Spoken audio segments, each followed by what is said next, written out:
This video continues from Matter, Time and Consciousness Part 1. So here I'm going to explain the concept of dimensions. Now we can start with what's called a quantum, a point with no dimensions. When we break matter down into smaller and smaller units, we get to an infinitesimal size. The exact value is imprecise due to quantum uncertainties, which we'll explore later. This number is called Planck's constant. And although we can express this as a size, when we get down to these very small units, we're not dealing with matter but energy, and as such, Planck's constant can be referred to as a quantum, the smallest possible unit. Because a quantum is the building block from which we construct dimensions, it's effectively dimensionless. We can express it in terms of a size, or we can express it in terms of time. It's an entity, a point with no dimensions.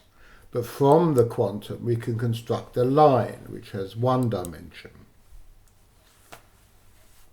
A line has only one dimension length and can be formed from a series of points, each point being a quantum. Now, if you could imagine a one-dimensional insect, it could travel from one end of this line and back. This is its universe. It's a finite universe and bounded by the ends. We're assuming, of course, that the insect can travel both ways. And I should point out that we're also assuming the dimension of time here because we're talking about travel. Because there's only one dimension, any point on the line can be defined with one number. We can travel from point to point without going through the intervening points by travelling into the second dimension. Now, in the example, you disappear from point 3 and reappear at point 6. A plane has two dimensions, and it can be made from a series of one-dimensional lines. And again, if you can imagine a two-dimensional insect, it could travel to the edges of its universe. It's finite and bounded.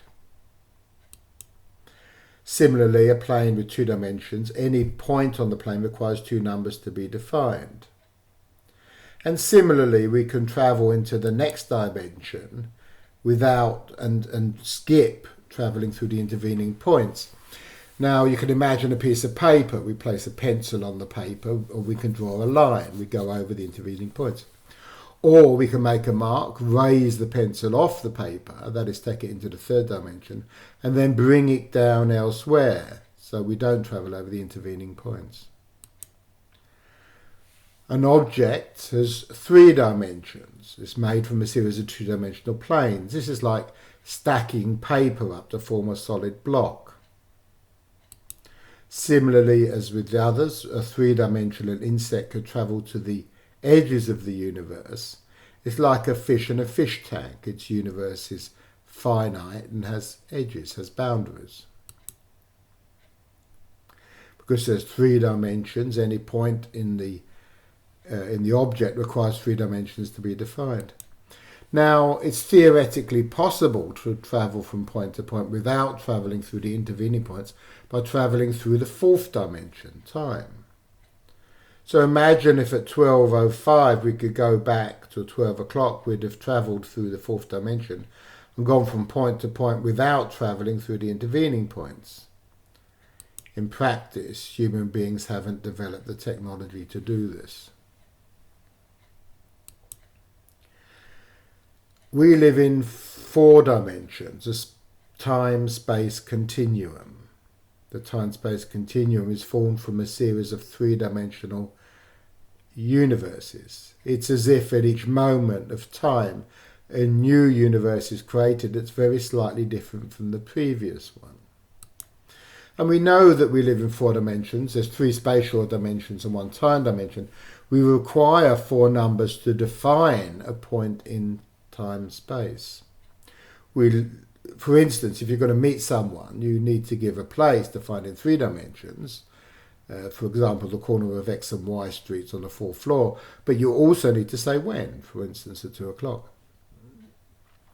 It's worth noting that in reality a line or a plane can't exist in our universe because they lack all the dimensions. A flat plane with no depth dimension would have no substance, as with a line. However, a three-dimensional object couldn't exist unless it existed for a certain length of time. It requires the fourth dimension. And it's worth pointing out that time can't exist without matter. For there to be time, there has to be movement of some three-dimensional object. So all the universes we've considered so far have been bounded, that is, they have ends. Consider our one-dimensional universe, but we curve it through the second dimension to form a circle. The universe is finite, but it's unbounded. A one-dimensional insect could travel the length of its universe and get back to where it started from, but wouldn't know how because the universe is curved in a second dimension, which our one-dimensional insect isn't aware of. Similarly, our two-dimensional insect on a two-dimensional plane that's curved in a third dimension to form a sphere would return to where it started from but wouldn't know how.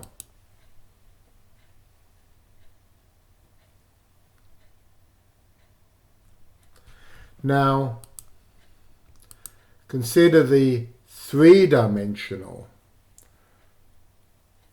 unbounded universe that's curved in the fourth dimension, time. If we travelled far enough, we would theoretically return to where we started from. So in this video, we've got a basic understanding of the concept of dimensions, and we need this in order to take this through into 4 and 5 dimensions. In the next video, we're going to have a look at the quantum world.